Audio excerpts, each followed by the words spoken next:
အားလုံးပဲမင်္ဂလာပါကျွန်တော်အကောင့်လေးကနေကြိုဆိုလိုက်ပါရခင်ဗျာကျွန်တော်ဒလက်မျိုးရဲ့ဒုတိယပိုင်းလေးကိုကျွန်တော်ဆက်လက်ပြောပြပေးပါမယ်ခင်ဗျာ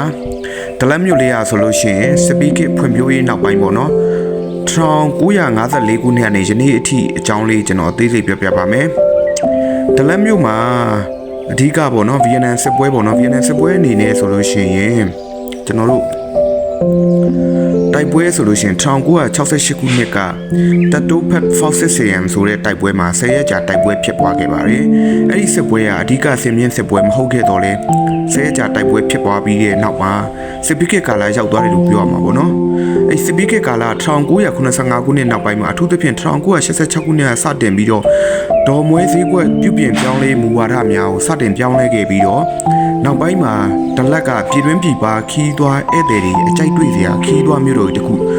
ဖြစ်ထွန်းလာခဲ့တာကိုတွေ့မြင်ရပါတယ်။ဒလက်မျိုးမှာလက်ရှိအခြေအနေအရပေါ့နော်။နှစ်စဉ်ခီးသွားတန်းပေါင်းများစွာလာရောက်လေပဲရတဲ့မျိုးလေးဖြစ်ပြီးတော့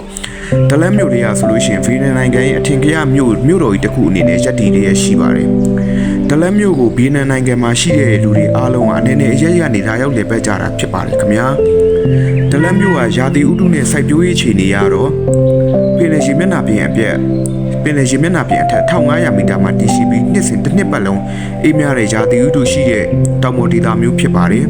။ထို့ကြောင့်ဒလက်မြို့ကိုထာဝရຫນွေဦးမြို့တော်လို့လည်းသူတို့ကတင်စားခေါ်ဝေါ်ကြပါတယ်ခင်ဗျာ။ဤရက်ဒေသမှာပန်းမျိုးစုံတွေဟင်းသီးဟင်းရက်တွေကော်ဖီလက်ဖက်ချောက်လက်ဖက်ရည်စသည်တို့သူတို့ကစိုက်ပျိုးထုတ်လုပ်ပါတယ်။ဒလက်ကိုဗီယက်နမ်နိုင်ငံမှာပန်းနဲ့ဟင်းသီးရွက်ထုတ်လုပ်ရေးအတွက်ဗဟိုချက်ချဌာနအဖြစ်သူတို့ကသတ်မှတ်ထားခဲ့တာဖြစ်ပါတယ်။ဒလက်မြို့မှာဆိုလို့ရှိရင်နှစ်နှစ်ခြားတစ်ခါပန်းပွဲတော်ကိုလည်းကျင်းပပြုလုပ်လျက်ရှိပါတယ်ခင်ဗျာ။ဒလက်မြို့ဟာအထင်ကရနေရာတွေများစွာရှိပြီးတော့ခီးသွွားလုပ်ငန်းတွေကလည်းဖွံ့ဖြိုးတိုးတက်တဲ့နေရာမျိုးဖြစ်ပါတယ်။ယနေ့အချိန်ခါမှာဒလက်မြို့တော်သည်ချစ်သူများမိသားစုများနဲ့လူငယ်တငယ်ချင်းများအတွက်အဓိကဆွဲဆောင်ရာခီးသွွားနေရာတစ်ခုအဖြစ်ရပ်တည်နေပြီးတော့ဒလက်မြို့ရောက်မယ်ဆိုလို့ရှိရင်တောင်တက်ချင်းစပိန်စီချင်းပန်းပွဲတော်များတက်ရောက်ခြင်းစသည်တို့စိတ်ဝင်စားတွားရောက်လေ့လာစရာနေရာရဝန်းနေတယ်များစွာရှိပါတယ်ခင်ဗျာ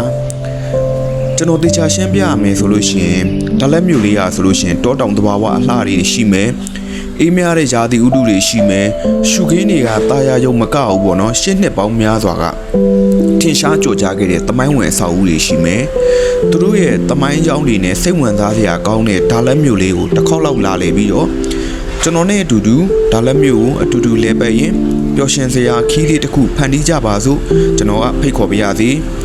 ဒါလက်မြို့ရဲ့တီးကြတဲ့သမိုင်းဝင်အဆောက်အဦတစ်ခုကိုပြရမယ်ဆိုလို့ရှိရင်ကျွန်တော်တို့ဒါလက်ယထာဘူတာယုံအကြောင်းဖြစ်ပါတယ်ခင်ဗျာဒါလက်ဘူတာယုံအကြောင်းကိုကျွန်တော်အကောင့်မှာတင်ထားပြီးဖြစ်ပါတော့ကြောင့်ဒါလက်ဘူတာယုံအကြောင်းကိုတစ်ချက်လေ့လာကြည့်ရှုလို့ရပါတယ်အားလုံးကိုကျေးဇူးတင်ပါတယ်ခင်ဗျာကျွန်တော်ရှိတဲ့ဗီယက်နမ်နိုင်ငံဟိုချီမင်းကနေပြီးတော့လာပြီးတော့ဒါလက်မြို့လေးကိုလာလေကြပါလို့ကျွန်တော်ဒီနေ့ကနေဖိတ်ခေါ်လိုက်ပါရစေခင်ဗျာစိတ်ကျမ်းမာခြင်းကိုယ်ချမ်းသာခြင်းနဲ့ပြည့်စုံကြပါစေစိတ်ချမ်းသာကိုယ်ချမ်းသာရှိကြပါစေခင်ဗျာကျေးဇူးပါခင်ဗျာ